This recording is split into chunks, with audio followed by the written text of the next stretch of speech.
Hello everyone, welcome to my channel. Today we are going to learn about modules in Python. Let's start our class. Modules in Python.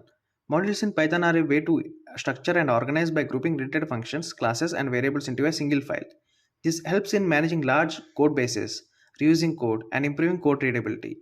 A module is a simply Python file with a .py extension. It can contain functions, classes, and variables. You can import the contents of a module into other Python files using the import statement. Built-in modules. Some common built-in modules include math, provides mathematical functions. OS interacts with the operating system. Sys provides access to some variables used or maintained by the interpreter. Datetime provides classes for manipulating dates and times. We will see a Python program for creating modules.